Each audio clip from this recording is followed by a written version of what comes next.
अस्सलामुअलैकुम guys, welcome back to my YouTube channel होरी हांडी रोटी व्लॉग्स। उम्मीद करते हैं आप सब लोग ठीक होंगे और अल्हम्दुलिल्लाह हम सब भी एकदम ठीक हैं। आज की हमारी रेसिपी है वाइट चिकन कोफ्ता। आइए देखें किस तरह बनाया जाता है और इसके लिए हमें किन किन चीज़ों की ज़रूरत होगी। हमने यहाँ पर पहले 1 किलो चिकन का कीमा ले लिया है। अब हम यहाँ पर इसके अंदर शामिल करेंगे चॉप किया हुआ अदरक, लहसुन, प्याज और ये सब्ज़ मिर्चें। हमने इनको चॉप करवा लिया था कीमे वाली मशीन से ही, हमने इसको निकलवा लिया था और बाद में हमने इसका अच्छी तरह से पानी निचोड़ दिया था। कीमे का भी हमने अच्छी तरह से पानी निचोड़ दिया था। अब हम यहाँ पर इसके अंदर शामिल कर देंगे ये 1 टीस्पून हमने इसके अंदर ब्लैक पेपर पाउडर शामिल कर दिया है, काली मिर्च का पाउडर। काली मिर्च पाउडर शामिल करने के बाद अब हम यहाँ पर इसके अंदर शामिल कर रहे हैं 1/2 टीस्पून हमने इसके अंदर सफ़ेद मिर्च पाउडर, वाइट पेपर पाउडर शामिल कर दिया है। 1/2 टीस्पून हमने इसके अंदर गरम मसाला पाउडर शामिल कर दिया है। 1 टीस्पून अब हम इसके अंदर शामिल कर रहे हैं नमक का। नमक आप अपने जायके के हिसाब से कम या ज़्यादा कर सकते हैं। अब हम यहाँ पर इसके अंदर शामिल कर रहे हैं 1 टीस्पून हमने इसके अंदर सूखे धनिया का पाउडर शामिल कर दिया है।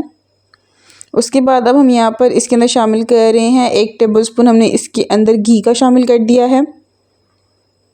घी शामिल करने के बाद अब हम यहाँ पर इसके अंदर शामिल कर रहे हैं 2 टेबलस्पून हमने इसके अंदर भुने हुए चनों का आटा ले लिया था, वो हमने इसके अंदर 2 चम्मच शामिल कर दिया है।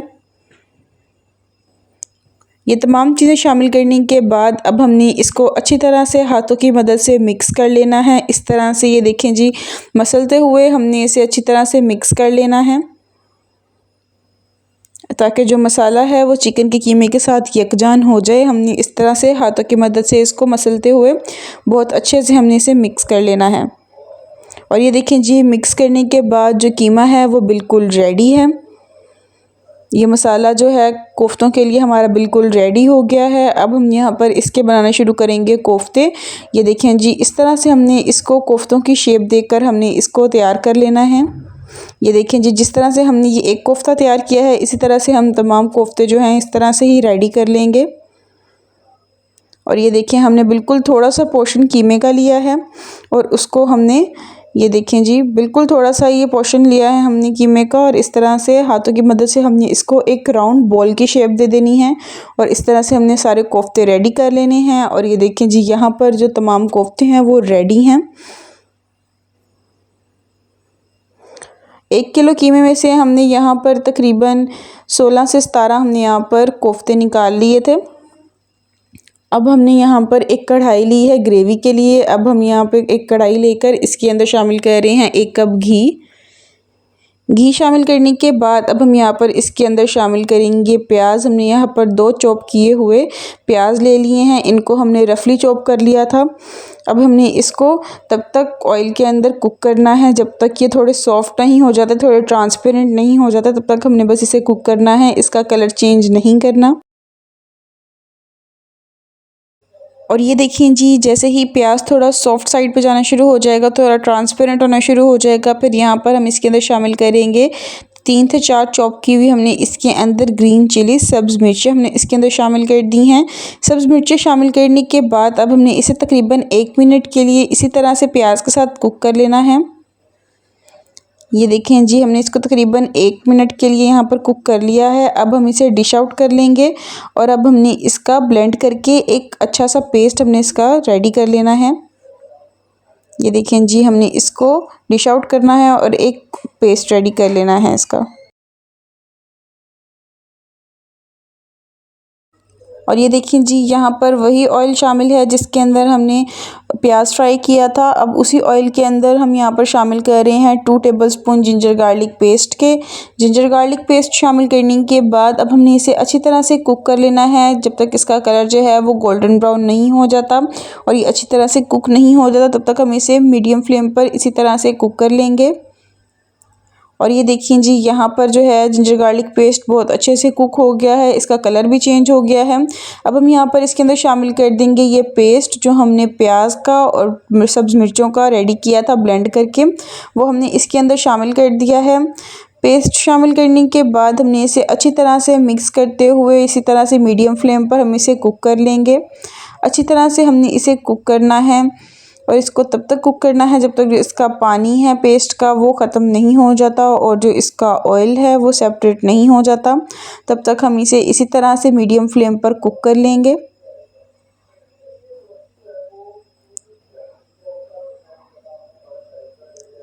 ये देखिए जी, यहाँ पर जो है इसका पानी बहुत अच्छे से ड्राई होना शुरू हो गया है और जब इसका पानी अच्छी तरह से ड्राई हो जाएगा फिर यहाँ पर हम इसके अंदर शामिल करेंगे स्पाइसेस। हमने यहाँ पर पहले इसके अंदर शामिल कर दिया है हाफ़ टी स्पून हमने इसके अंदर वाइट पेपर पाउडर शामिल कर दिया है। फिर हमने इसके अंदर half tea spoon black pepper powder शामिल कर दिया है। फिर हम यहाँ पर इसके अंदर शामिल कर रहे हैं 1 टीस्पून हमने इसके अंदर सूखे धनिया का पाउडर शामिल कर दिया है। फिर हमने यहाँ पर इसके अंदर शामिल कर दिया है 1 टीस्पून हमने इसके अंदर नमक का शामिल किया है। नमक की क्वांटिटी आप अपने जायके के हिसाब से कम या ज़्यादा कर सकते हैं। हमने यहाँ पर थोड़ा सा नमक शामिल किया था क्योंकि कोफ्तों के अंदर भी ऑलरेडी नमक शामिल किया है, इसीलिए यहाँ पर नमक का ख़ास ख्याल रखना है ताकि जो नमक है वो तेज़ ना हो जाए, ज़्यादा ना हो जाए। फिर हमने यहाँ पर इसके अंदर शामिल कर दिया है हाफ़ टी स्पून हमने इसके अंदर रेड चिली फ्लेक्स के शामिल कर दिए हैं। अब हमने इसे अच्छी तरह से कुक कर लेना है ताकि जो मसाला है वो बहुत अच्छे से कुक हो जाए। हमने इसे लो टू मीडियम फ्लेम पर इस मसाले को कुक करना है तकरीबन 3 से 4 मिनट और 3 से 4 मिनट के बाद जो मसाला है वो बहुत अच्छे से कुक हो गया है। अब हम यहाँ पे इसके अंदर शामिल कर रहे हैं दही। हमने यहाँ पर 300 ग्राम दही लिया था, इसको हमने अच्छी तरह से फेंट लिया है। ये हमने इसके अंदर शामिल कर देना है। ये देखें जी, हमने यहाँ पर इसके अंदर 300 ग्राम दही शामिल कर दिया है। दही शामिल करने के बाद हमने इसे बहुत अच्छे से मिक्स कर लेना है। मिक्स करते हुए हमने इसे लो टू मीडियम फ्लेम पर ही कुक कर लेना है।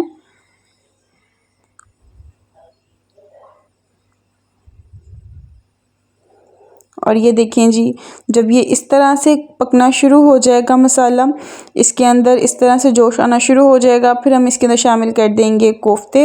इस तरह से हमने 1 बाय 1 थोड़े गैप पे ऊपर हमने यहाँ पर इसके अंदर सारे कोफ्ते शामिल कर देने हैं। जब हमने इसके अंदर तमाम कोफ्ते शामिल कर देने हैं फिर हमने इसे कवर करके लो टू मीडियम फ्लेम पर कुक होने के लिए रख देना है।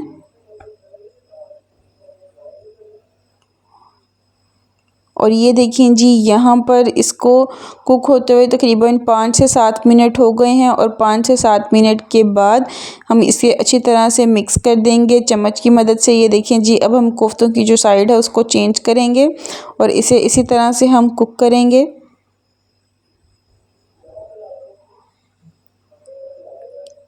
फिर हम यहाँ पर इसके अंदर शामिल करेंगे, दोबारा से हम यहाँ पर इसके अंदर शामिल कर रहे हैं दही।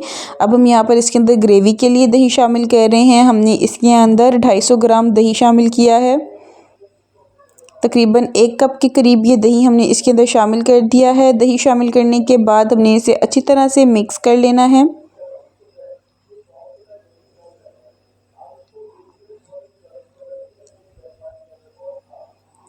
ढाई सौ ग्राम हमने इसके अंदर दही शामिल किया था और 250 ग्राम ही हम इसके अंदर यहाँ पर फ्रेश क्रीम शामिल कर रहे हैं। आप चाहें तो इसकी जगह पैक वाली क्रीम का भी इस्तेमाल कर सकते हैं। हमने यहाँ पर फ्रेश क्रीम का इस्तेमाल किया है। हमने यहाँ पर 1 कप के करीब यहाँ पर फ्रेश क्रीम इस्तेमाल की है। आप चाहें तो 1 पैकेट का क्रीम का इस्तेमाल कर सकते हैं। इसके अंदर क्रीम शामिल करने के बाद हमने इसे बहुत अच्छे से इस तरह से मिक्स कर लेना है। ये देखें जी, इस तरह से कोफ्तों के साथ हमने इसे अच्छी तरह से मिक्स कर देना है और फिर हमने इसे दोबारा से कवर करके कुक करना है। अब हमने बिल्कुल इसको लो फ्लेम पर कुक करेंगे हम। और ये देखें जी, तकरीबन 10 मिनट के बाद ये जो ऑयल है वो बहुत अच्छे से सेपरेट हो गया है और जो कोफ्ते हैं वो ग्रेवी के साथ बहुत अच्छे से कुक हो गए हैं। अब हम यहाँ पर इसके अंदर शामिल कर रहे हैं ये फ्रेश सब्ज़ धनिया ले लिया है। इसको हमने फाइनली बारीक बारीक चॉप करके वो हमने इसके अंदर शामिल कर दिया है और हमने इसे मिक्स कर लेना है और ये सर्विंग के लिए बिल्कुल रेडी है। तो अब हम इसे डिश आउट करेंगे और सर्व करेंगे। मुझे उम्मीद है आपको हमारी आज की रेसिपी और आज की वीडियो बहुत पसंद आई होगी। अगर आपको हमारी रेसिपीज़ अच्छी लगती हैं तो मज़ीद रेसिपीज़ के लिए आप हमारे चैनल को प्लीज़ लाइक, शेयर और सब्सक्राइब लाजमी कर दें, ताकि हमारी आने वाली नई वीडियोज़ का नोटिफिकेशन आप तक टाइम टू टाइम पहुँचते रहें। आपका हमारी वीडियो को एंड तक देखने का बहुत बहुत शुक्रिया। हमें अपनी दुआओं में याद रखें, अपना बहुत सारा ख्याल रखें और हमें इसी तरह से सपोर्ट करते रहें। अल्लाह हाफिज़।